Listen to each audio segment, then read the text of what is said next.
আমার আজকের অতিথি আওয়ামী লীগের সাবেক সংসদ সদস্য এবং জাতীয় সংসদের সাবেক হুইপ আবু সাইদ আল মাহমুদ স্বপন। জনাব আবু সাইদ আল মাহমুদ স্বপন, আপনাকে স্বাগত আমার আজকের আয়োজনে। আপনাকে ধন্যবাদ।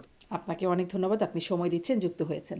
যেই বিষয়টি নিয়ে মূলত কথা বলবো আজকে সেটি হচ্ছে শেখ হাসিনা, আওয়ামী লীগ সভানেত্রী, সাবেক প্রধানমন্ত্রী, তিনি ভারতীয় গণমাধ্যমকে একটি সাক্ষাৎকার দিয়েছেন সম্প্রতি। তিনি বলছেন যে মাথা উঁচু করে দেশে ফিরবেন। মানে এরকম কথা তো রাজনীতিবিদদের মুখে শোনাই যায় সবসময়, মাথা উঁচু করে থাকতে হবে, দেশ মাথা উঁচু করে থাকবে, এরকম নানান রকম বক্তব্য। এটা কি আসলে ওই রকম একটা বক্তব্য, নাকি একটা কোনো এটার পেছনে কোনো পরিকল্পনা বা মানে কার্যকর করবার মতো একটা কথা তিনি বলেছেন?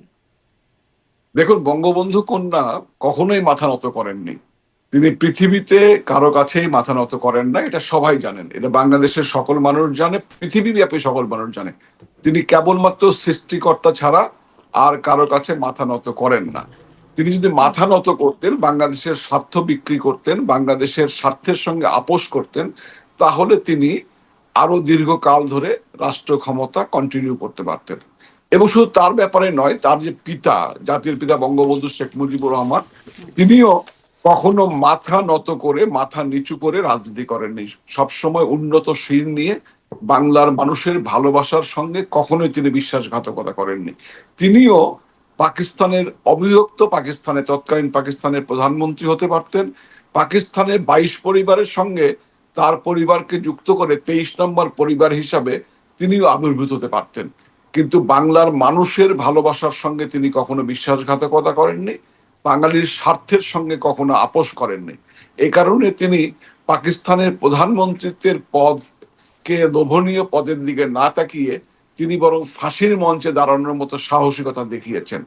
তার রক্তবীজের কন্যা বঙ্গবন্ধু কন্যা শেখ হাসিনা, তিনিও মাথা নত কখনোই কারো কাছে করেননি এবং করবেনও না। এই যে এবং আপনি মাথা বললেন, উঁচু করে এটির একটা কথার কথা নাকি, এটির একটা সিরিয়াস মানে কথা, যে মাথা নত করলে ক্ষমতায় থাকতে পারতেন। কার কাছে মাথা নত করলে ক্ষমতায় থাকতে পারতেন? এইটা এইটা তো এখন গোটা পৃথিবী জানে যে আপনি যেখানে বসে আছেন তাদের কাছে মাথা নত করলে, তাদেরকে সেন্ট মার্টিন দিয়ে দিলে, তাদের স্বার্থগুলো দিয়ে দিলে, আজকে যে গোলামী চুক্তিটি বাস্তবায়িত হচ্ছে আমেরিকার সঙ্গে, এরকম গোলামী চুক্তি যদি তিনি করতেন তাহলে তিনি কন্টিনিউ করতে পারতেন।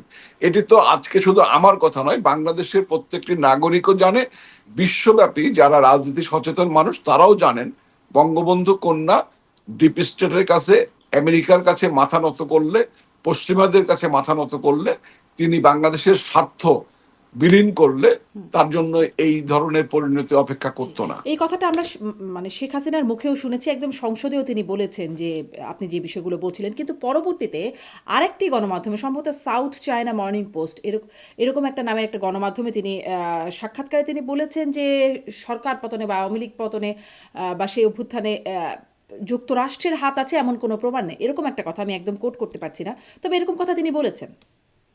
এটি হয়তো রাজনৈতিক কৌশলগত কারণে এই ধরনের কথা আসতে পারে, কিন্তু এটি স্বতঃসিদ্ধ যে সরকার পতনের সঙ্গে যুক্তরাষ্ট্র এবং অন্যান্য পশ্চিমা দেশগুলো, এমনকি জাতিসংঘেরও একটি অংশ যে এখানে সম্পৃক্ত ছিল, এটি তো আজকে দিবালোকের মতো সত্য। দেখুন, জাতিসংঘের যে ফলকার তুর্কের যে কমিশন, সেই কমিশন তারা বলল 1400 মানুষ হত্যা হয়েছে আন্দোলনের সময়, কিন্তু আজ পর্যন্ত ফলকার তুর্কের বন্ধু ইউনুস সাহেবও 1400 নয়, 1000 মানুষও, 900 মানুষের তালিকাও তৈরি করতে পারেনি। বিভিন্ন বিভিন্ন ভাবে হত্যাকাণ্ডের শিকার, বিভিন্ন ভাবে মৃত্যুর শিকার, বিদ্যুৎ স্পৃষ্ট হয়ে মৃত্যু হয়েছে, অ্যাক্সিডেন্টে মারা গেছে, তাদেরকেও জুলাই যোদ্ধা বানিয়ে 800 কতজনের বেশি দিতে পারেননি। সুতরাং এইখানে যে পশ্চিমা অনেক শক্তি যুক্ত ছিল, ডলার খেকো বাংলাদেশে অনেকেই যে এর সঙ্গে সম্পৃক্ত ছিল, এটি তো আজকে আমার কথা নয়, আওয়ামী লীগের কথা নয়, জি। এটি বাংলাদেশের মানুষের মুখে মুখে চাউর হয়েছে।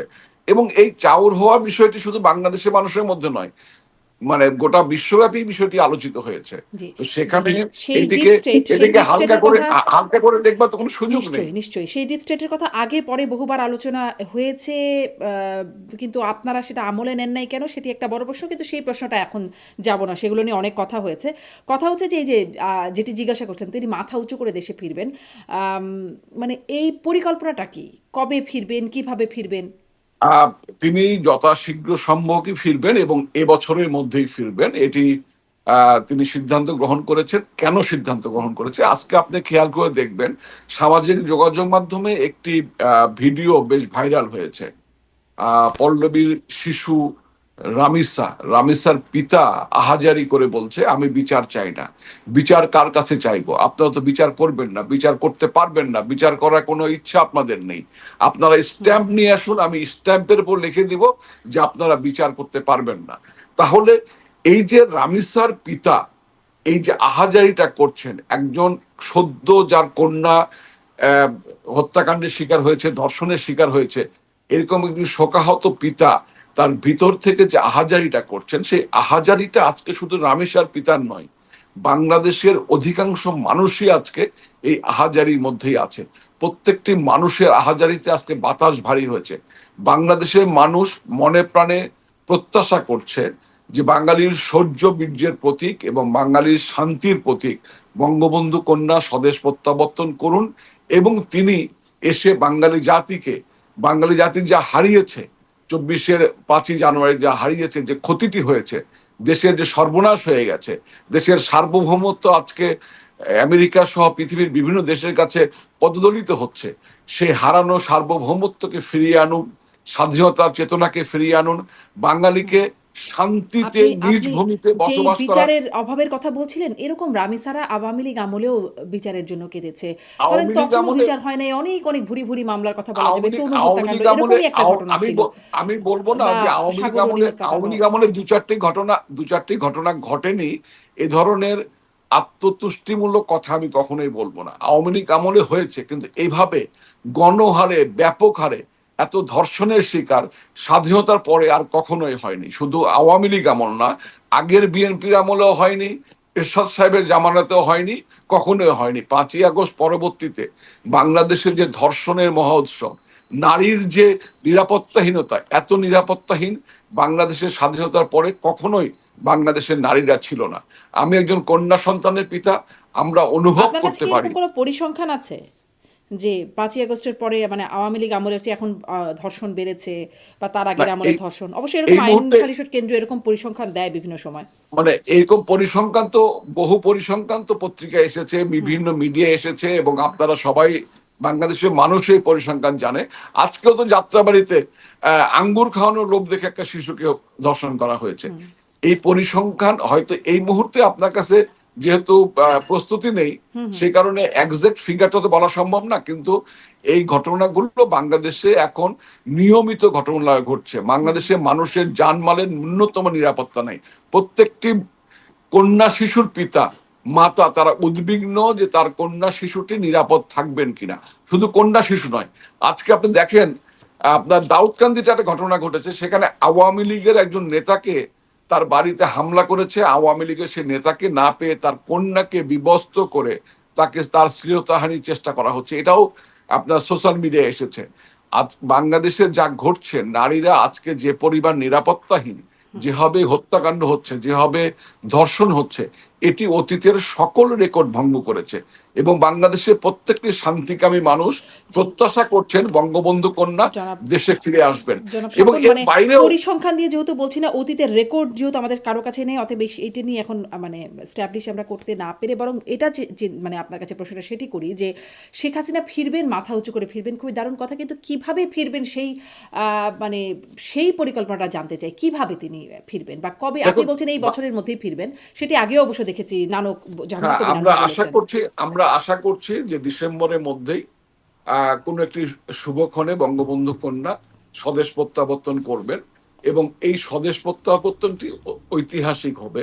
বলেছেন। আপনাকে আমি স্পষ্ট করে বলতে চাই, ঢাকা মহানগরে আজকে যে ঢাকা মহানগর এবং আশেপাশের যে মানুষের বসবাস, 2 কোটি মানুষের বসবাস, ন্যূনতম 60% মানুষ ইনশাল্লাহ সেদিন রাস্তায় নেমে আসবে বঙ্গবন্ধু কন্যাকে স্বাগত জানানোর জন্য। শুধু ঢাকা মহানগরে না, তিনি যেখানে নামবেন বা যে বিমানবন্দরে তিনি অবতরণ করবেন, সেখানেই শুধু নয়, যে পরিবেশটি সৃষ্টি হয়েছে বাংলাদেশের প্রত্যেকটি গ্রামে, প্রত্যেকটি এলাকায় মানুষ সমবেত হবে জননেত্রী শেখ হাসিনাকে জয় বাংলা ধ্বনি দিয়ে স্বাগত জানানোর জন্য। মানুষের মধ্যে সেই কি জাগরণ সেই সৃষ্টি হয়েছে। পরিবর্তনটা হবে জনাব আবুল সাইদ আল মাহমুদ স্বপন, যে মানে তখন 60 ভাগ মানুষ নেমে আসবে স্বাগত জানাতে, এখন মানে 6 ভাগ মানুষও নামতে পারছে না। এই পরিবর্তন মানে দেখুন কি হবে আসলে? যে দেখুন একটি কথা বলি, একটি বিপর্যস্ত অবস্থা আমরা এখন অতিক্রম করছি, এটি বাস্তবতা। এই বিপর্যস্ত অবস্থার মধ্যে আমরা মাঠে এখনো সেভাবে নামতে পারছি না, বিভিন্ন রাষ্ট্রীয় মেকানিজমের কারণে, রাষ্ট্রীয় সন্ত্রাসের কারণে। কিন্তু বঙ্গবন্ধু কন্যা হচ্ছে আওয়ামী লীগের নেতাকর্মীদের কাছে এবং বাঙালির কাছে বঙ্গবন্ধু এবং বঙ্গবন্ধু কন্যা হচ্ছে সাহস এবং শৌর্যের প্রতীক। বঙ্গবন্ধু কন্যার নেতৃত্বে তিনি সুপ্রিম কমান্ডার হিসাবে আওয়ামী লীগের প্রধান নেতা, এবং তিনি সাহস এবং শৌর্যের প্রতীক। তিনি যখন বাংলাদেশে প্রত্যাবর্তন করবেন, তখন বাঁধ ভাঙ্গা জোয়ার নামবে বাংলার রাজপথে, এবং এই বাঁধ ভাঙ্গা জোয়ার থামানোর মতো শক্তি পৃথিবীর কারো নেই। তখন এই আর সেই রাষ্ট্রীয়, বাস্তবতাটি আপনি যে রাষ্ট্রীয় সন্ত্রাসের কথা বলছেন, তখন আর সেই রাষ্ট্রীয় সন্ত্রাসটা থাকবে না? তখনও থাকবে, তখনও থাকবে। রাষ্ট্র চেষ্টা করবে। 1981 সালেও বঙ্গবন্ধু কন্যা যখন বঙ্গবন্ধু হত্যাকাণ্ডের পরে, তখন তো দিন আরো খারাপ ছিল। জিয়াউর রহমানের সেই দোদণ্ড প্রতাপশালী শাসনের সময়, তখন আপনি জানবেন যে কর্নেল মোস্তাফিজুর রহমান, যিনি আগরতলা ষড়যন্ত্র মামলা চলাকালে বঙ্গবন্ধুকে ইন্টারগেট করেছিল পাকিস্তান আর্মির হয়ে, সেই কর্নেল মোস্তাফিজুর রহমান ছিল স্বরাষ্ট্রমন্ত্রী। শুধু কর্নেল মোস্তাফিজুর রহমান নয়, তখন সরাসরি পাকিস্তান সরকারকে এবং পাকিস্তানি বাহিনীকে সহায়তা করা আব্দুল আলীম, শাহজুর রহমান, আনোয়ারুল হক, মির্জা নুরুল হুদা, এরকম অনেক প্রভাবশালী মন্ত্রীরা তখন জিয়ার ক্যাবিনেটে ছিলেন, যারা সরাসরি পাকিস্তান সরকারের পারপাসলি সার্ভ করতেন। শুধু তাই নয়, তখন বাংলাদেশ সেনাবাহিনীতে যারা প্রত্যাগত অফিসার ছিল, তারাই হচ্ছে প্রাধান্য ছিল, তারাই কমান্ডে ছিল। মুক্তিযোদ্ধাদের কোণঠাসা করে পাকিস্তান প্রত্যাগত অফিসাররা বাংলাদেশ সেনাবাহিনীকে কমান্ড করত। সেরকম একটি দুর্বিষহ সময়েও বঙ্গবন্ধু কন্যা শেখ হাসিনাকে, তখন তার বয়স ছিল মাত্র 37 বছর, সেই সময়ও তাকে থামিয়ে রাখতে পারেননি। সকল বাধা উপেক্ষা করে তিনি স্বদেশ প্রত্যাবর্তন করেছেন 1981 সালের 17ই মে, এবং তিনি সাহসিকতার সঙ্গে জীবনের মায়া ত্যাগ করে তার বুকের দুটি শিশু, তখন সজীব ওয়াজেদের জয়ের বয়স 11 বছর, সাইমা ওয়াজেদ পুতুলের বয়স সম্ভবত 7 বছর, বুকের দুজন শিশুকে বোর্ডিং স্কুলে রেখে মা শেখ হাসিনা সবকিছু ত্যাগ করে বাংলার মানুষের মুক্তির জন্য, বাংলাদেশে বঙ্গবন্ধুর স্বপ্ন বাস্তবায়নের জন্য, স্বাধীনতাকে অর্থবহ করে তুলবার জন্য, মুক্তির সংগ্রামকে এগিয়ে নিয়ে যাওয়ার জন্য বঙ্গবন্ধু কন্যা স্বদেশ প্রত্যাবর্তন করেছিলেন। শুধু সেবারই নয়, না, কিন্তু এরপরে বলছেন যে যখন তখন ওয়ান আরো তার তখন আরো কঠিন পরিস্থিতি ছিল, তখন তার মাথার উপর মৃত্যুদণ্ড ছিল না, তখন আওয়ামী লীগ নিষিদ্ধ ছিল না, কিন্তু তখন তিনি সেভাবে এসেছিলেন, কিন্তু এখন তার মাথার উপর মৃত্যুদণ্ড এবং আওয়ামী লীগ নিষিদ্ধ। দেখুন, মৃত্যুদণ্ডকে ভয় বঙ্গবন্ধু কন্যা পান না। মৃত্যুদণ্ড বঙ্গবন্ধুর উপরে ছিল। 1968 সালে যখন আগরতলা ষড়যন্ত্র মামলায় বঙ্গবন্ধুকে একদম ফাঁসির কাস্টে ঝোলানো চূড়ান্ত হয়, 69-এ গণঅভ্যুত্থান যখন হয়, তখন আইয়ুব খান গণঅভ্যুত্থানের ভয়ে ভীত হয়ে বঙ্গবন্ধুকে প্যারোলে মুক্তি নিয়ে গোল টেবিল বৈঠকে যাওয়ার জন্য আমন্ত্রণ জানান। পাকিস্তান সরকারের 4জন কেন্দ্রীয় মন্ত্রী এসে বঙ্গবন্ধুর সঙ্গে ঢাকা ক্যান্টনমেন্টে বৈঠক করেন, তাকে বোঝানোর চেষ্টা করেন, সবুর খান সহ 4জন মন্ত্রী, যে তুমি বা আপনি চলো, আমরা গোল টেবিল বৈঠকে সমাধান করি। সেই গোল টেবিল বৈঠকে বঙ্গবন্ধু মুক্তি নিয়ে, প্যারোলে মুক্তি নিয়ে যাননি। তিনি জানেন তিনি যদি মুক্তি না নেন তার ফাঁসি হতে পারে। তো ফাঁসির ভয়, মৃত্যু ভয় বঙ্গবন্ধু শেখ মুজিব কখনো করেনি। বঙ্গবন্ধুর স্ত্রী বেগম ফজিলাতুন্নেসা মুজিব বঙ্গবন্ধুর কন্যা জননেত্রী শেখ হাসিনাকে দিয়ে কারাগারে, পাকিস্তানে ঢাকা ক্যান্টনমেন্টে কারাগারে তাকে পাঠিয়ে মেসেজ দিয়েছিল আচ্ছা, যে প্যারোলে মুক্তি না নিয়ে তিনি যেন পূর্ণ মুক্তি না হয়ে, এবং আগরতলা ষড়যন্ত্র মামলার একজন আসামিকেও কারাগারে রেখে তিনি যেন মুক্তি না নেন। যদি সেই তিনি ভয়টা নাই থাকে জনাব স্বপন, যদি যে সেই ভয়টা নাই থাকে, তাহলে শেখ হাসিনা দেশ ছাড়লেন কেন, আর এতদিনে ফিরলেন না কেন? এখন তো প্রায় 2 বছর হতে চললো। আপনার হচ্ছে যে দেখুন, 5ই আগস্টের যে পরিস্থিতি, সেই পরিস্থিতিতে জননেত্রী শেখ হাসিনা জানতেন না তাকে দেশান্তরী করা হচ্ছে। তিনি একাধিকবার এই বিষয়টি বলেছেন। তিনি জানতেন তিনি টুঙ্গিপাড়া যাচ্ছেন, তাকে টুঙ্গিপাড়ায় পাঠানো হবে। দেশে একটি সম্ভাব্য রক্তপাত, ভয়াবহ রক্তপাত এড়ানোর জন্য, দেশ ও জাতির বৃহত্তর স্বার্থে তিনি তখন সেই সিদ্ধান্ত, টুঙ্গিপাড়া যাবার সিদ্ধান্তে তিনি একমত হয়েছিলেন, কিন্তু তাকে কৌশল করে ভারতে পাঠিয়ে দেওয়া হয়েছে। এবং এই 2 বছর কেন তিনি এই যাননি, কৌশলটা কার? এই যে কৌশল করে এই ভারতে কৌশলটা এই কৌশলটা নিশ্চয়ই, এই কৌশলের সঙ্গে তৎকালীন যারা সেনা সেনাবাহিনীর যে যারা ছিলেন তারা, এবং পার্শ্ববর্তী রাষ্ট্রসহ আন্তর্জাতিক বিভিন্ন আহ, যারা বিভিন্ন আপনার পাওয়ার ব্রোকার বা পাওয়ার স্টেক হোল্ডার, তারা এই কৌশলটি করেছেন, তারাই এটা করেছেন, তারা করেই জননেত্রী শেখ হাসিনাকে বাংলাদেশ থেকে ভারতে পাঠিয়েছেন। এবং এটি তো আমার সত্য একটা যে অনুষ্ঠানে ভারতীয় সাংবাদিক চন্দন নন্দী তিনি বলছিলেন যে শেখ হাসিনার পতনের পেছনেও, এই কৌশলের পেছনেও ভারতেরও একটা, তখন মানে ভারতেরও সায় বা একটা একটা পজিটিভ ইঙ্গিত আছে। সেটিও কি আপনার মনে হয়, যেহেতু কৌশলের কথাটা এটি বললেন ফলে জিজ্ঞাসা এটি করছি। এটি চন্দন নন্দী সাহেব তার ব্যক্তিগত মতামত দিয়েছেন। চন্দন নন্দী সাহেবের এই মতামতের সঙ্গে তাদের আমি অনুসন্ধান মানে একমত নই। আমি একমত নই। আমি একজন রাজনৈতিক কর্মী হিসাবে আমি এটা বিশ্বাস করি না যে জননেত্রী শেখ হাসিনা পতনের সঙ্গে ভারতের সরকার বা ভারতের কোনো অংশ জড়িত ছিলেন, এটা আমি বিশ্বাস করি না। এবং এখন পর্যন্ত আমার কাছে এমন কোনো তথ্য নেই যে ভারতের সরকার বা ভারতের কোনো অংশ জননেত্রী শেখ হাসিনা পতনের সঙ্গে বা সরকারকে বেকায়দা ফেলার জন্য কোনো ধরনের ষড়যন্ত্রমূলক কার্যক্রমে অংশগ্রহণ করেছেন, এমন কোনো তথ্য রাজনৈতিক কর্মী হিসাবে আমি এখনো পর্যন্ত পাইনি। কারণ 5ই আগস্টের পর থেকে আমি চেষ্টা করেছি যে কেন আমাদের এই সমস্যাগুলো হলো, কেন আমরা এই জায়গাটায় মানে এই ধরনের বিপর্যয়ের মুখোমুখি পড়লাম, আমি আত্মজিজ্ঞাসার জন্য নিজেও চেষ্টা করেছি। এবং সেখানে ভারতের কোনো নেতিবাচক আপনার ভূমিকা আমার কাছে এখনো পর্যন্ত আবিষ্কৃত হয়নি। আচ্ছা। তো যেটি আপনার কথা শুনে বুঝলাম যে এ বছরই তিনি দেশে ফিরবেন। তিনি কি আসলে এখন মানে এই সিদ্ধান্ত, ওই যে আপনি বলছিলেন বিচারহীনতা, কিন্তু বিচারহীনতা সে তো অনেক আগে থেকেই চলছে। এখন এসে তিনি এই কথাটা কেন বলছেন? তার আরও একটা মানে অডিও ক্লিপ শুনলাম যে তিনি বলছেন যে জেলখানা রেডি করেন, ফাঁসির মঞ্চ রেডি করেন, আমি আসছি। তিনি আসলেই কি জেলে যেতে রাজি, শুনে মানে আসছেন, অবশ্যই, ফিরে আসছেন? অবশ্যই, কারণ কারণ কারণ যখন 111-এ যখন তিনি বাইরে ছিলেন চিকিৎসার জন্য, তার কন্যার কাছে গিয়েছিলেন, যখন ফিরবেন তখনও তো তার বিরুদ্ধে 3 কোটি টাকার ঘুষের মামলা দেওয়া হলো, বিভিন্ন ধরনের মামলা দেওয়া হলো, এবং তাকে বলা হলো তিনি যেন দেশে না আসেন, দেশে আসলে তাকে গ্রেফতার করা হবে। আপনার মনে আছে ব্যারিস্টার মইনুল হোসেনের কথা, তোফাজ্জল হোসেন মানিক মিয়ার সন্তান ব্যারিস্টার মইনুল হোসেন, এবং ব্যারিস্টার মইনুল হোসেন পারিবারিকভাবে বঙ্গবন্ধু পরিবারের সঙ্গে, মনির হোসেন, আনোয়ার হোসেনদের আগে থেকে জানাশোনা আছে। তোফাজ্জল হোসেন মানিক মিয়া বঙ্গবন্ধুর খুবই সজ্জন ছিলেন, বঙ্গবন্ধুর খুব কাছের মানুষ ছিলেন। তো সুতরাং তখনও তো ব্যারিস্টার মনির হোসেনরা বঙ্গবন্ধু কন্যাকে দেশে না আসবার জন্য অনুরোধ করেছিলেন যে আসলে গ্রেফতার করা হবে। এবং তখন বিভিন্ন এয়ারলাইন্সকে নিষেধ করা হয়েছিল, বঙ্গবন্ধু কন্যাকে বহন করলে সেই এয়ারলাইন্সকে বাংলাদেশে ল্যান্ড করতে দেওয়া হবে না। তিনি জানতেন তিনি গ্রেফতার হবেন, তিনি জানতেন তার জীবনের শঙ্কা রয়েছে, এরপরেও তো তিনি বাংলার মানুষের স্বার্থে, দেশের স্বার্থে, দলের স্বার্থে তিনি দেশে এসেছেন এবং কারাবরণ করেছেন। কারাবরণ তো জননেত্রী শেখ হাসিনার জীবন নতুন কিছু নয়। আর আরেকটি তাহলে বিষয়, এতদিন আসলেন না কেন? এতদিন আসলেন না? এখন না, এটা তো রাজনৈতিকভাবে আমাদেরকে একটা বিপর্যয়ে আমরা পড়েছি, আমাদেরকে এর জন্য প্রস্তুতি গ্রহণ করতে হবে, আমাদের প্রস্তুতি নেবার জন্য আমরা সময় ক্ষেপণ করেছি। এবং বাংলার মানুষকেও এই যে আমাদের পতনের কারণে দেশের কি অবস্থা হয়েছে, দেশের মানুষকেও তো সে উপলব্ধি করার সুযোগ দিতে হবে।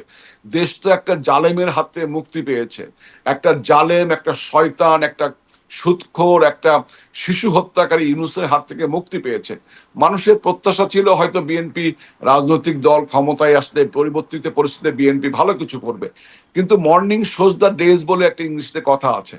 তো বিএনপি যে কাজগুলো করছে বা যেভাবে মানুষকে হতাশ করেছে, তাতে আমরা মনে করছি যে কোন আমাদের কাজে এতটা হতাশ? এখন কি কাজে হতাশ হন? বিএনপি বিএনপির কোন কাজে মানুষ হতাশ নয়, বিএনপির প্রতি মানুষের প্রত্যাশা যা ছিল, সেই প্রত্যাশা কতটুকু বিএনপি ম্যানেজ করতে পেরেছে বা কতটুকু বিএনপি এখন পর্যন্ত মানুষের কাছে ইতিবাচক একটি ভূমিকা পালন। শুধুমাত্র গাড়িতে চড়ে ঘোরা, আপনার হচ্ছে গিয়া বাসে চড়ে ঘোরা, 2-1টি সিনেমা টিনেমা দেখা ছাড়া, এছাড়া বিএনপি এমন কি করতে পেরেছে? এমনকি যে হামের যে টিকা, বাচ্চারা যে আজকে মরছে, অবশ্যই এটি দায়িত্ব ইউনূস সরকারের, কিন্তু ইউনূস যাবার পরে এখন যে চিকিৎসা ব্যবস্থা, চলমান যে চিকিৎসা ব্যবস্থা, সেখানেও ম্যানেজমেন্টে কি বর্তমান সরকারের কোনো গাফিলতি নেই, সেখানে তাদের ব্যর্থতা নেই? এটা কি মানুষ বুঝতে পারছে না? এবং মানুষও দেখছে, পার্লামেন্টও দেখছে। এই পার্লামেন্টে একদিন মানুষের স্বার্থ তো কোনো কথা হলো না, পার্লামেন্ট তো হয়ে গেছে ওয়ান ম্যান শো। বিএনপির তো তাবৎ অনেক বড় বড় নেতারা আছেন, সমস্ত সবাইকে বাদ দিয়ে ওয়ান ম্যান শো পার্লামেন্ট হয়েছে। এই ওয়ান ম্যান শো পার্লামেন্ট যে জাতির প্রত্যাশা পূরণ করতে পারছে না, এটি তো নতুন করে ওয়ান বলবার ম্যান শো কিছু এর নেই। ওয়ান ম্যানটা বাংলাদেশের কে আসলে? বাংলাদেশে হ্যাঁ, ওয়ান ম্যান শো এর ওয়ান ম্যানটা কে? ওয়ান ম্যানটা কি, এটা তো আপনি আমি সবাই জানি। হ্যাঁ, বিএনপিতে যিনি গুরুত্বপূর্ণ ছিলেন না, হঠাৎ করে তিনি অতি গুরুত্বপূর্ণ হয়ে তিনি প্রধানমন্ত্রীর পক্ষেও কথা বলেন, প্রধানমন্ত্রীর কথা বলেন, সংবিধানের সবকও দেন, সবকিছুতে এক ব্যক্তিই করছেন। দেখুন বিএনপিতে মানে ওয়ান রাজ্যে ম্যান শো আমি এর ওয়ান ম্যানটা সালাউদ্দিন আহমেদের কথা বলছেন? হ্যাঁ, যে তা কারণ তো তিনি এটা পক্ষে তো বলছেন নতুন। আর কি। আমি হুম। আমি সরাসরি নাম উচ্চারণ না করেও তো সবসময় নাম উচ্চারণ করে বলার যে সংস্কৃতি, এই সংস্কৃতিটা থেকে আমরা বের হয়ে আসাটাই বরং না ভালো আমি ভালো তো, মনে করি। নাম কেন উচ্চারণ করবেন না? নাম বললে চাকরি থাকবে না সেই সময়, মানে সেই অবস্থাটা তো না নিশ্চয়ই এই নাই। ধর ফলে না না নাম এখানে এখানে তো যাকে বলছেন আমাদের তাকে আপনি বুঝিয়ে দিচ্ছেন, কিন্তু নামটা উচ্চারণ না করে আর কি। না আমাদের আমাদের না, এটা তো রাজনৈতিক ভব্যতা। সেই রাজনৈতিক মানুষ ভব্যতার সংস্কৃতি বিভ্রান্তকর। থেকে আমরা হুম। আমরা অনেক দূর সরে গিয়েছিলাম। সেই জায়গাটা আমাদের পুনঃপ্রতিষ্ঠা করতে হবে। দেখুন, রাজনীতিতে যেমন প্রকাশ্যে কিছু বিষয় থাকে, পেছনেরও কিছু বিষয় থাকে। রাজনীতিতে সবকিছু প্রকাশিত হয় না। বিএনপি একটি রাজনৈতিক দল, 17 বছর ধরে বিএনপি ক্ষমতার বাইরে ছিল। সেখানে বিএনপি অনেক বাঘা বাঘা নেতারা বিএনপি রাজনীতিকে এগিয়ে নিয়ে যাবার চেষ্টা করেছিলেন। এই যে বিএনপির যে মন্ত্রিসভাটি আপনি দেখছেন, সেখানে খন্দকার মোশাররফ হোসেন, আপনার হচ্ছে গিয়া মঈন খান, নজরুল ইসলাম খান, রিজভী, এই সরকার পরিচালনার ক্ষেত্রে তাদের তো কোনো ভূমিকা নাই। এবং শুধু তাই না, আপনি খেয়াল করে দেখবেন পার্লামেন্টের যে সিটিং অ্যারেঞ্জমেন্ট, সেই সিটিং অ্যারেঞ্জমেন্ট সাধারণত পার্লামেন্টে একটা কাস্টম মেনটেন করা হয়। সেই কাস্টমটি হচ্ছে, যারা সিনিয়র এমপি, অর্থাৎ এমপি সিনিয়র বলতে যতবার এমপি নির্বাচিত হবেন, যত বেশিবার এমপি নির্বাচিত হবেন, তারা তত বেশি সিনিয়র এমপি। সাধারণত সিনিয়র এমপিরা প্রথম সারিতে বসেন এবং প্রথম সারিতে প্রধানমন্ত্রী বা সংসদ নেতা 1 নম্বর চেয়ারে বসেন। তারপরে ধারাবাহিকভাবে সিনিয়র মানে মিনিস্টার এবং এমপিদের চেয়ার দেওয়া হয়, সেভাবে আসন বন্টন করা হয়।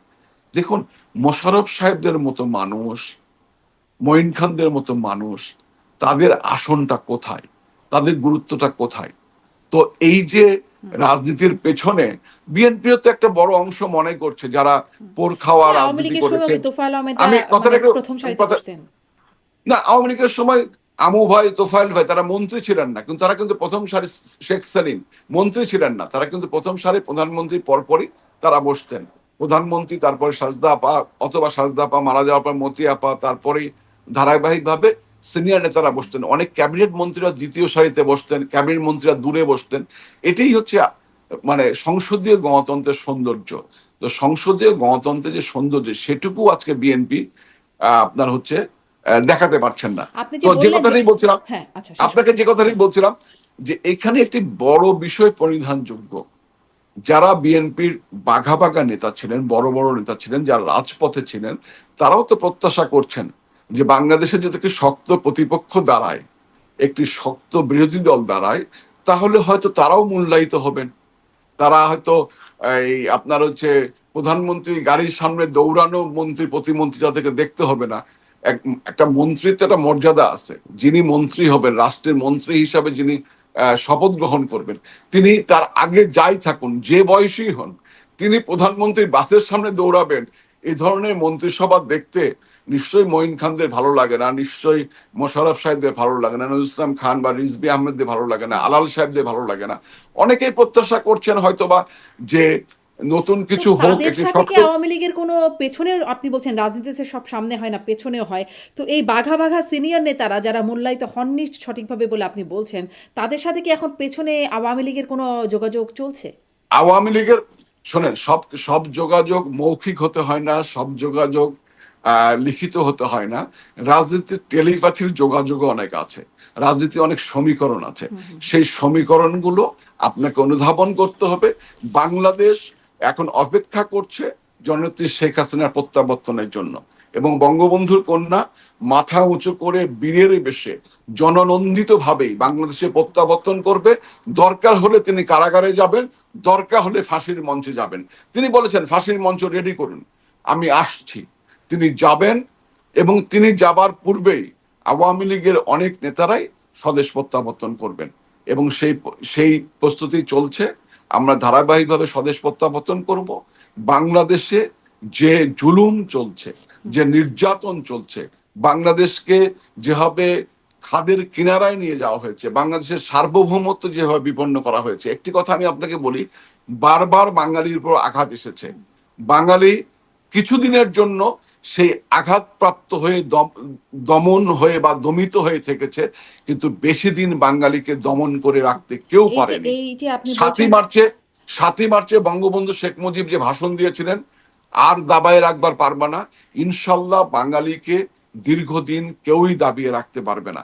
বাঙালি স্বমহিমায় তার স্বাতন্ত্র অবস্থান থেকে আবার ঘুরে দাঁড়াবে, বঙ্গবন্ধু কন্যার নেতৃত্বেই ঘুরে দাঁড়াবে এবং বঙ্গবন্ধু কন্যার নেতৃত্বে বাংলাদেশে মানে আরেকটি বঙ্গবন্ধু বড় কন্যার জাগরণ হবে। নেতৃত্বে বা আওয়ামী লীগের নেতৃত্বেই কেন যেন, মানে আপনাদের যেটি বলছেন যে সেই সময় এই আওয়ামী লীগের নেতৃত্বে থাকা অবস্থায় কেন যেন দেশ আপনাদের মতে এইভাবে এই দিকে চলে যায় এবং তারপরে আবার আপনাদের ঘুরে দাঁড়ানোর কথা এসে দাঁড়ায়। সেই ঘুরে দাঁড়ানোর ক্ষেত্রে আপনারা বলছেন দেশে ফিরবেন, তার জন্য যোগাযোগ আচ্ছা, লিখিত। আপনি কি বাংলাদেশের স্বাধীনতা সংগ্রাম, বাংলাদেশের অর্থনৈতিক সংগ্রাম, বাংলাদেশের ক্ষুধা মুক্তির সংগ্রাম, বাংলাদেশের গণতন্ত্রের সংগ্রাম, বাংলাদেশের মানুষের অধিকার প্রতিষ্ঠার সংগ্রাম, সেই সংগ্রামে আওয়ামী লীগের কোন অবদানকে আপনি খাটো করে দেখতে চান? না, কোন অবদানকে আপনি অস্বীকার করতে চান? আমি আপনাকে কটাক্ষ করছি না, আমি আপনাকে প্রতীক হিসাবে বলছি, নিশ্চয়ই কোন আপনারা অবদানকে আপনি ইতিহাসে অস্বীকার করতে চান? গুরুত্বপূর্ণ ভূমিকা রাখা, আমরা আমরা আমরা ইতিহাসে গুরুত্বপূর্ণ ভূমিকা রাখা শোনেন, দল আপনারা, আপনাদের নিশ্চয়ই অবদান। বাঙালির যা কিছু মহত্তম অর্জন, যত বড় বড় মহত্তম অর্জন, সেই অধিকাংশ মহত্তম অর্জনগুলো অর্জিত হয়েছে বঙ্গবন্ধু এবং তার কন্যার নেতৃত্বে। বাঙালির সবচেয়ে বড় মহত্তম অর্জন আমাদের স্বাধীনতা। সেই স্বাধীনতার সংগ্রামে বাংলাদেশে আপামর জনগণ অংশগ্রহণ করেছে, জনগণই মুখ্য ভূমিকা পালন করেছে, কিন্তু নেতৃত্ব দিয়েছে তো বঙ্গবন্ধু, নেতৃত্ব দিয়েছে তো আওয়ামী লীগ। এটিকে কি অস্বীকার করবার কোন জায়গা আছে? নিশ্চয়ই না, নিশ্চয়ই না। আজকে কিন্তু বাঙালি আবার কি যেন এরপরে হয় যে তারপরে জনগণের অংশগ্রহণে আপনাদের আবার পতন হয়ে যায়, এরকম একটা ব্যাপার কেন যেন আসে। আমাদের আমাদের আমাদের পতন হয়েছে একাধিকবার আমরা বিপর্যয়ের মুখে পড়েছি। আমরা মূলত সবসময় একটি বড় আন্তর্জাতিক এবং দেশীয় ষড়যন্ত্রের কাছেই কয়েকবার পরাস্ত হয়েছি। বঙ্গবন্ধুকে 1975 সালে 15ই আগস্টে কালোরাতে নির্মমভাবে হত্যা করা হয়েছে। এরপরে 2001 সালে নির্বাচনেও সেখানে আমাদের বিরুদ্ধে কিভাবে কাজ করেছে তৎকালীন সেনাবাহিনী সহ পুরা মেকানিজম, এটিও সবাই জানে। 5ই আগস্ট 24 সালে যেটা হয়েছে, এটিও আজকে লুকাবার কোনো বিষয় নাই। এটি তো মেটিকুলাস তাহলে কি ডিজাইনের কথা। সেনাবাহিনীর সাথে আওয়ামী লীগের ঠিক ভালো যায় না আর কি, ভালো বনে না? না, আওয়ামী লীগের সঙ্গে সেনাবাহিনী ভালো যায় না, এই কথাটি ঠিক নয়। সেনাবাহিনী এবং আওয়ামী লীগ উভয়ে দেশপ্রেমিক শক্তি। সেনাবাহিনী দেশপ্রেমিক প্রতিষ্ঠান, আওয়ামী লীগ দেশপ্রেমিক রাজনৈতিক শক্তি। সেনাবাহিনীর সঙ্গে আওয়ামী লীগের কোনো বৈরিতা নাই, কিন্তু সেনাবাহিনী কমান্ডে চলে। সেনাবাহিনী কমান্ডার যারা ছিলেন বা যারা কমান্ডার বিভিন্ন সময় হয়েছেন, তাদের কেউ কেউ কখনো কখনো আওয়ামী লীগের সঙ্গে বড় ধরনের বিশ্বাসঘাতকতা করেছে বা বড় ধরনের সমস্যার সৃষ্টি করেছে, যে কারণে সেনাবাহিনী অনেক সময় আওয়ামী লীগের পক্ষে নিরপেক্ষভাবে ভূমিকা পালন করতে পারেনি। এটি কারণ সেনাবাহিনী কমান্ডের বাইরে কাজ করা সেনাবাহিনীর পক্ষে সম্ভব আওয়ামী নয়। লীগের পক্ষে এবং নিরপেক্ষ ভূমিকা কি করে পালন করবে? নিরপেক্ষ না, ভূমিকা আওয়ামী পালন। লীগের পক্ষে আমি আওয়ামী লীগের পক্ষে বলতে আমি সেনাবাহিনীর কাছ থেকে আওয়ামী লীগের পক্ষে কোনো ভূমিকা প্রত্যাশা করি না। আমি নিরপেক্ষ ভূমিকা প্রত্যাশা করি। একটি প্রতিষ্ঠান হিসেবে, রাষ্ট্রীয় প্রতিষ্ঠান হিসেবে সকল রাজনৈতিক দলের প্রতি সেনাবাহিনী, প্রশাসন তারা নিরপেক্ষ ভূমিকা পালন করবে, নির্মম ভূমিকা পালন করবে, সেটাই সেনাবাহিনীর প্রত্যাশা জায়গায় করি। আরেকটু কথা বলবো, কিন্তু ওই প্রসঙ্গটা একটু শেষ করি। যে আপনি বলছিলেন যে সবকিছু সামনাসামনি হয় না, অনেক কিছু পেছনে হয়। আমি জিজ্ঞাসা করলাম যে আসলে যোগাযোগ হচ্ছে কিনা। যোগাযোগও সব লিখিত বা মৌখিক হয় না, টেলিপ্যাথি। তাহলে কি আপনারা মানে এটা কি কোনো রকম যোগাযোগ হচ্ছে না, নাকি হচ্ছে, নাকি শুধুই টেলিপ্যাথি চলছে বিএনপি নেতাদের সাথে? দেখুন, একটা কথা খুবই স্পষ্ট, সেটা হচ্ছে যে রাজনীতি যারা করেন এবং যারা আপনারা সাংবাদিকতা করেন, আপনাদের প্রত্যেকের একটা সিক্স সেন্স থাকে এবং রাজনীতিবিদদেরও থাকে।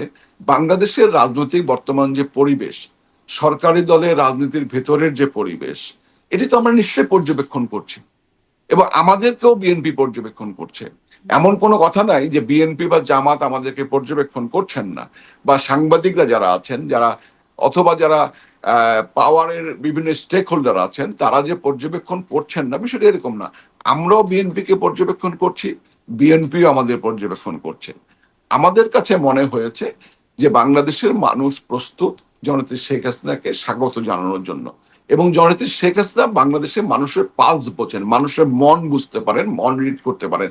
তিনি দীর্ঘদিনের রাজনৈতিক, তার জন্মই রাজনীতির মধ্যে, রাজনৈতিক পরিবারে তার বেড়ে ওঠা, রাজনৈতিক পরিবারেই তার সবকিছু, এবং তিনি এরপরে তিনি গত দীর্ঘ সময় ধরে আওয়ামী লীগের সভাপতি, দীর্ঘ সময় ধরে বাংলাদেশের প্রধানমন্ত্রী। ফলে রাজনীতিবিদ শেখ হাসিনা বাংলাদেশের মানুষের মন পড়তে পারেন।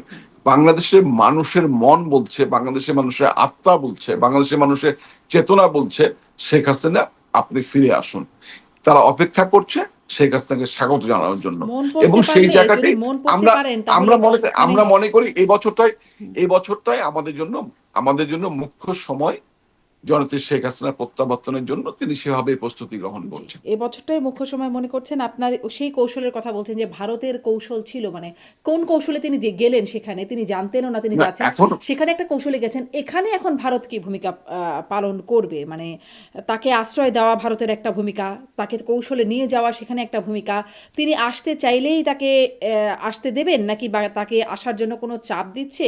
মানে ভারতের অবস্থানটা কি এখন? দেখুন, ভারত একটি সার্বভৌম রাষ্ট্র। ভারত বাংলাদেশের সঙ্গে যে ডিলটা করে এটা government to government, party to party নয়, গভর্নমেন্ট টু গভর্নমেন্ট ডিল করে। সার্বভৌম রাষ্ট্র হিসেবে ভারতের কি পররাষ্ট্রনীতি বা ভারতের যে কৌশল হবে এটি বাংলাদেশ সরকারের সঙ্গে তাদের বোঝাপড়ার বিষয়। আওয়ামী লীগের সভানেত্রী জননেত্রী শেখ হাসিনা একটি বিশেষ সময়ে, যখন তিনি জীবন তার বিপন্ন, যখন তাকে হত্যা করবার জন্য চারিদিকে ষড়যন্ত্র চলছে, চারিদিকে প্রস্তুতি গ্রহণ চলছে, তখন ভারত সরকার জননেত্রী শেখ হাসিনাকে মুক্তিযুদ্ধের চেতনার সপক্ষের একজন রাজনীতিবিদ, বিশ্বের একজন অন্যতম দারিদ্র্য বিমোচনের কারিগর এবং গণতন্ত্রের সংগ্রামের একজন বিশিষ্ট রাজনীতিবিদ, তাকে ভারত আশ্রয় দিয়েছে এবং তাকে নিরাপত্তা দিয়েছে। এখন তাকে প্রত্যাবর্তনের ক্ষেত্রে ভারতের উপর নির্ভরশীল হয়ে জননেত্রী শেখ হাসিনা বাংলাদেশে প্রত্যাবর্তন করবেন, সেই ধাতুতে গড়া মানুষ জননেত্রী শেখ হাসিনা নন। জননেত্রী শেখ হাসিনার আস্থা কেবলমাত্র বাংলাদেশের মানুষের উপরে, কেবলমাত্র তার সংগঠনের উপর, তার তৃণমূলের উপরে, এবং বাংলাদেশের মানুষের ভালোবাসায় সিক্ত হয়েই তিনি স্বদেশ প্রত্যাবর্তন করবেন তার স্বীয় সিদ্ধান্তে। অন্য কোনো আরেকবার একটু প্রশ্নটি করি, সরাসরি উত্তর যদি চাই, যে যোগাযোগের ব্যাপারটা দুইবার করলাম, আবার তৃতীয়বারের মতো প্রশ্ন করছি যে এখন আবার আমরা মানে সরকারের পক্ষ থেকে, বাংলাদেশ সরকারের প্রধানমন্ত্রীর উপদেষ্টা ডাক্তার জাহেদ তিনিও বলছেন যে শেখ হাসিনা দেশে ফিরলে তার প্রতিও ইনসাফ করা হবে, তাকেও বিচার বহির্ভূত কোনো প্রক্রিয়ার মধ্যে তাকে যাওয়া হবে না। মানে তিনিও এই সময় হঠাৎ এই প্রসঙ্গটা বলছেন, যখন শেখ হাসিনা বলছেন তিনি দেশে ফিরবেন, এদিকে সরকারের পক্ষ থেকে এরকম একটা কথা আসছে। ফলে আসলে যোগাযোগের ব্যাপারটাকে আপনি অস্বীকার করছেন যে আসলে যোগাযোগ হচ্ছে না? বিএনপির সঙ্গে কোনো ধরনের যোগাযোগ আমাদের স্থাপিত হয়নি। আচ্ছা, পর্দার আড়ালে বা পর্দার সামনে কোনো ধরনের যোগাযোগ স্থাপিত হয়নি।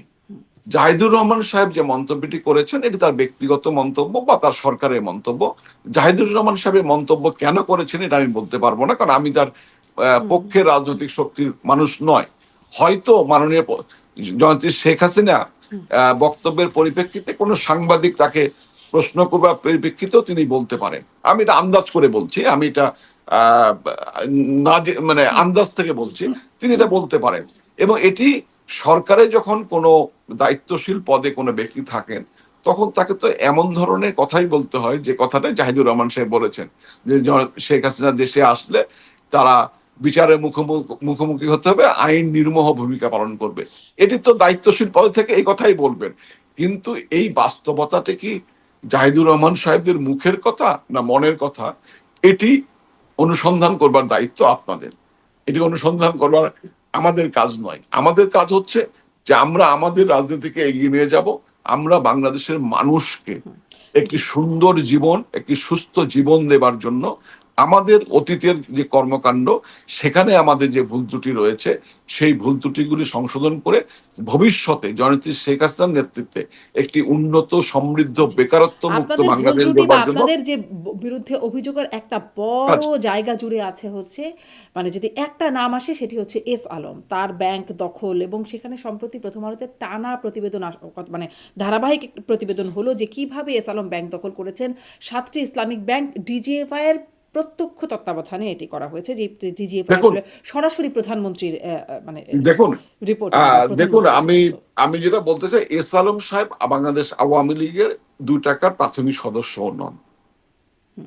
হ্যাঁ, সুতরাং তিনি কোন কৌশলে কাজগুলো করেছেন এটি তার ব্যাপার। তার এর ব্যাপার না, দায়ভার, আপনাদের সরকার হ্যাঁ, ছিল, এই এই আপনাদের দায় সরকার ছিল, এই এর দায়ভার দায়ভার আপনাদের। না, দায়ভার আওয়ামী লীগ বহন করবে না।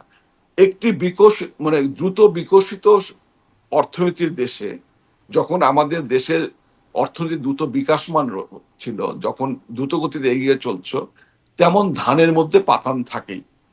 অনেক ভালো কাজের মধ্যে 2-4টি ভুল ত্রুটি হয়েই থাকে, এবং বাংলাদেশের ষড়যন্ত্রকারী এবং লোভী মানুষের সংখ্যা কম নয়। সমাজে, রাষ্ট্রযন্ত্রে বিভিন্ন রন্ধে রন্ধে ষড়যন্ত্রকারী এবং লোভী মানুষরা বিভিন্নভাবে অনুপ্রবেশ করে তারা সুই হয়ে ঢুকে, ফালা হয়ে বের হয়। এ ধরনের কিছু সুযোগ কিছু মানুষ নিয়েছে। ভবিষ্যতে যাতে কোনো ধরনের সুযোগ, এই ধরনের সুযোগ সন্ধানে নিতে না পারে, ভবিষ্যতে রাষ্ট্রীয় তহবিল বা রাষ্ট্রীয় ব্যাংক কোথাও যেন কেউ কোনো ধরনের সুযোগ নিতে না পারে, সে ব্যাপারে আওয়ামী লীগ পরিকল্পনা গ্রহণ যাদের করছে। মাধ্যমে সুই এবং হয়ে ঢুকলো, ফাল হয়ে বেরোলো, তারা সরকারের মানে হাত ছাড়াই সুই হয়ে ঢুকতেও পারে না, বেরো হতে পারে না ফালা হয়ে। কিন্তু যাদের সরকার মাধ্যমে তো বেরোলো, আওয়ামী লীগ তো তাদের বিরুদ্ধে কোনো ব্যবস্থা নেয় নাই। সেই যে ডিজিএফআই এর নাম আসছে, ইভেন এখন তারা আওয়ামী লীগের পক্ষ থেকে কোনো টু শব্দ এবং করা হচ্ছে এবং না এই এবং প্রতিবেদন এবং সম্পর্কে। এবং এবং যারা, শুধুমাত্র এস আলম নয়, যারা যারা ব্যাংক থেকে ঋণ নিয়েছেন, ব্যাংক থেকে ব্যবসায়ী ঋণ নিবেন, এটা স্বাভাবিক ব্যাপার। কারণ ব্যাংক ঋণ ছাড়া কোনো ব্যবসায় বিকশিত হয় না। এটা একটা মানে প্রচলিত পদ্ধতি। কিন্তু যারা মিসডিক্লারেশন করে ঋণ নিয়েছেন, যারা ইচ্ছাকৃতভাবে ঋণ খেলাপি হয়েছেন, যারা দেশে থেকে টাকা পাচার করেছেন, প্রত্যেকের বিষয়ে আওয়ামী লীগ আওয়ামী লীগ সরকার গঠনের সুযোগ পেলেই, প্রথম সুযোগেই এই বিষয়টি নিয়ে আমরা কাজ করব, এবং ভবিষ্যতে বাংলাদেশের মানে অর্থনীতির কিন্তু ক্ষেত্রে এখানে কোনো আপনাদেরকে কেন বিশ্বাস করবে, যেখানে আপনারাই সুযোগ দিয়ে আসলে এই বিষয়টা হতে দিয়েছেন, আপনাদের চোখের সামনে একদিনে হয় না, নাই, এটা ধাপে এটা ধাপে সুযোগ, সময় সময় না হয়েছে। না, এটা সুযোগ দিয়ে হতে দিয়েছে, বিষয়টি সত্য নয়। তার বিষয়টি হচ্ছে নাগরিকত্ব বাতিলের আবেদন, মানে এস আলম সুযোগ তার সন্ধানের, সুযোগের জন্যই তিনি আবেদন করেছেন, স্বরাষ্ট্র সুযোগ মন্ত্রণালয় গ্রহণ সন্ধানীরা, করেছে। তার তদন্তটাও এমনকি আদালতের রায় বন্ধ হয়েছে, মানে তার নির্দিষ্ট তদন্ত। সুপ্রিম কোর্টের রায় তিনি কিভাবে নিয়েছেন, এটি সুপ্রিম কোর্টের এখতিয়ার। সুপ্রিম কোর্টের রায় তো আর আমরা বন্ধ করিনি। সুপ্রিম কোর্টের রায় বন্ধ করবার এখতিয়ার তো আমাদের ছিল না। এখনো যদি ধরেন আমাদের ডক্টর ইউনূস সরকার বলে আপনারা জেলখানায় আছেন, জামিন পাচ্ছেন, এটা তো সুপ্রিম কোর্টের রায়, তার তো কিছু করার নাই, তখন তো আপনারা এটা ইউনুস, মানবেন না। না না, 5ই আগস্টের আগে কখনো কি সুপ্রিম কোর্টে মব হয়েছে? 5ই আগস্টের আগে কখনো কি প্রধান সুপ্রিম কোর্টে বিচারপতি কি এইভাবে কোনো ডিজিএফআই গিয়ে তাকে তাকে পদ ছাড়তে বাধ্য এইভাবে কোনো করেছে, না, চাপ প্রয়োগ করেছে?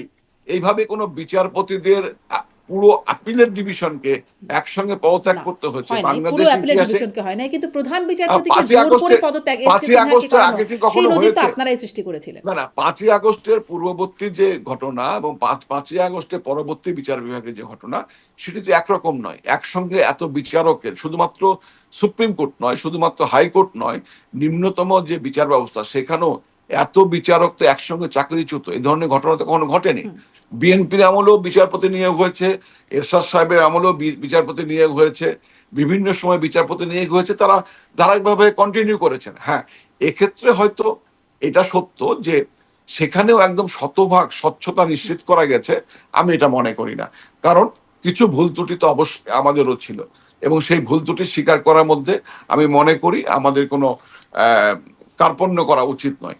এবং সেই ভুল ত্রুটিগুলো নিয়েই আমরা আমাদের হোমওয়ার্ক করেছি, এবং ভবিষ্যতে যাতে আমরা আপনার বাংলাদেশে একটি পরিপূর্ণ সুশাসন দিতে পারি জননেত্রী শেখ হাসিনার নেতৃত্বে, সেই লক্ষ্যে কাজ করছি এবং সেই প্রস্তুতি গ্রহণ করছি।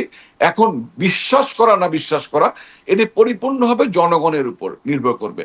আমাদের ক্ষমতায় যাবার একটি মাত্র রাস্তায় তো আমাদের কাছে আছে, সেটি হচ্ছে জনগণের রায় নিয়ে ধরেন এই যে ক্ষমতায় যাওয়া। হোমওয়ার্ক আপনারা করেছেন যে জনগণ যদি জনগণকে জনগণ বিশ্বাস যদি আমাদের করাবেন কি রায় করে, এটা দেয়। আরেকটু আপনি স্পষ্ট করেন। মানে বিশ্বাসটা কিভাবে জি করাবেন প্লিজ। আরেকটু স্পষ্ট করেন। আপনি বলছেন যে আপনারা হোমওয়ার্ক করছেন যেন এই ভুল ত্রুটিগুলো শুধরে সামনের দিনে। কিন্তু এই হোমওয়ার্কের মধ্যে এমনকি তারপরেও কি ব্যবস্থা নিয়েছেন? ধরেন আওয়ামী লীগের যারা টপ লিডার, সেখানে কোনো পরিবর্তন, কারো বিরুদ্ধে কোনো ব্যবস্থা, কাউকে কোথাও থেকে সরানো কিছু কি হয়েছে?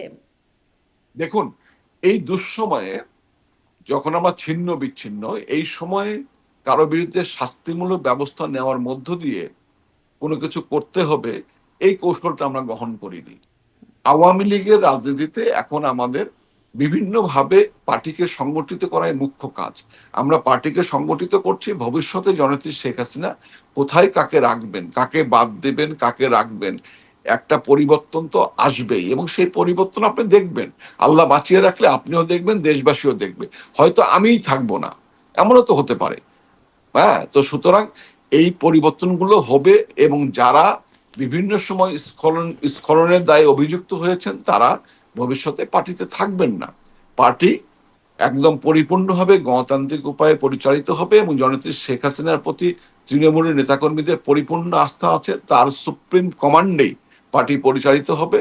ভবিষ্যতে যাতে করে কোনো ধরনের এ ধরনের লোকজন, যে সমস্ত লোকজনের নাম আমরা উচ্চারণ করলেন, তারা বা তাদের মতো সুযোগ সন্ধানীরা কেউ জায়গা করে না নিতে পারে, সে ব্যাপারে আওয়ামী লীগ সচেতন থাকবে, এবং জনগণের কাছে আওয়ামী লীগ যা বলবে অবশ্যই আওয়ামী লীগ সেটা প্রতিপালন করার চেষ্টা করবে। এবং আওয়ামী লীগের একটি মাত্রই রাস্তা, সেটি হচ্ছে জনগণের ভালোবাসা, জনগণের বিশ্বাস, এবং জনগণের রায় নিয়েই কেবল আওয়ামী লীগ ক্ষমতায় আসতে হবে। জনগণ আমাদের বিশ্বাস না করলে আমরা কখনোই ক্ষমতায় আসতে পারবো না। সুতরাং আমরা এজেন্ডা বাস্তবায়নও করতে পারবো না।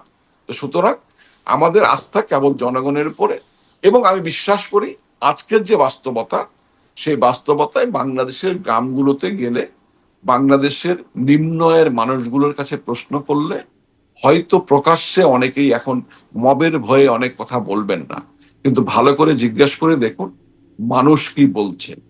মানুষের মুখে মুখে একটি কথা, যে বাংলাদেশের গরিব মানুষ, মধ্যবিত্ত মানুষের অকৃত্রিম বন্ধুর নাম হচ্ছে জননেত্রী শেখ হাসিনা, নিশ্চয়ই। এবং এই ভালো করে বাংলাদেশের জিজ্ঞাসা মানুষের যদি আপনারাও করে নিরাপত্তা দেখতেন সাধারণ মানুষের এই নিরাপত্তা মানুষকে, নিশ্চিত তাহলে করে। আপনাদেরও কি এই অবশ্যই। পরিণতি হতো কিনা? জি। হ্যাঁ, অবশ্যই।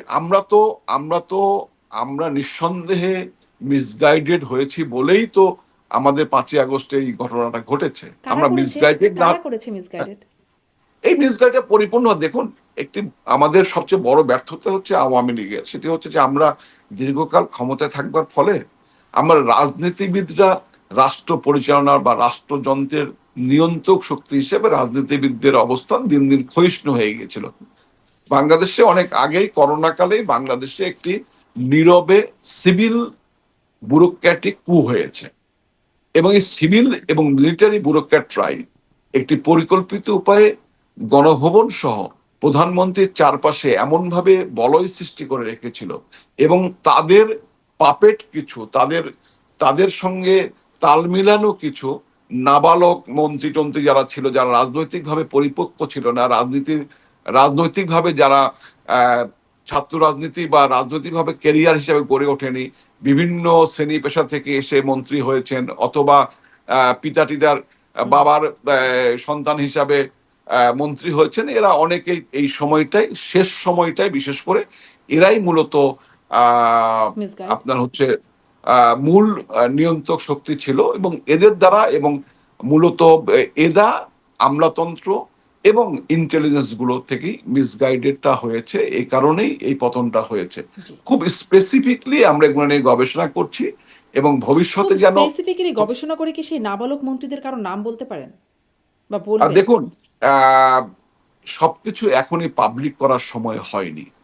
হ্যাঁ, আমি চাই না যে এই মুহূর্তে অনেক কিছু পাবলিক করে দলের মধ্যে এক ধরনের অনৈক্যের সৃষ্টি হোক। আমরা চাই দল ঐক্যবদ্ধ থেকে সামনের দিকে এগিয়ে যাক। অনেক কথাই আমরা পাবলিক করব, যেগুলো পাবলিক করব সেগুলো আমরা একটি পরিবর্তিত পরিস্থিতিতে বাংলাদেশে অবস্থান করেই আমরা পাবলিক করব, তার আগে নয়। জি। অনেক এটাই আমাদের কৌশল, এটাই আমাদের ধন্যবাদ। কৌশলগত জি। অবস্থান। জি, অনেক ধন্যবাদ। আপনাকেও কিছুটা ধন্যবাদ। কৌশলগত অবস্থানের কিছুটা বুঝলাম, বাকিটা হয়তো আপনারা ভবিষ্যতে বুঝাবেন।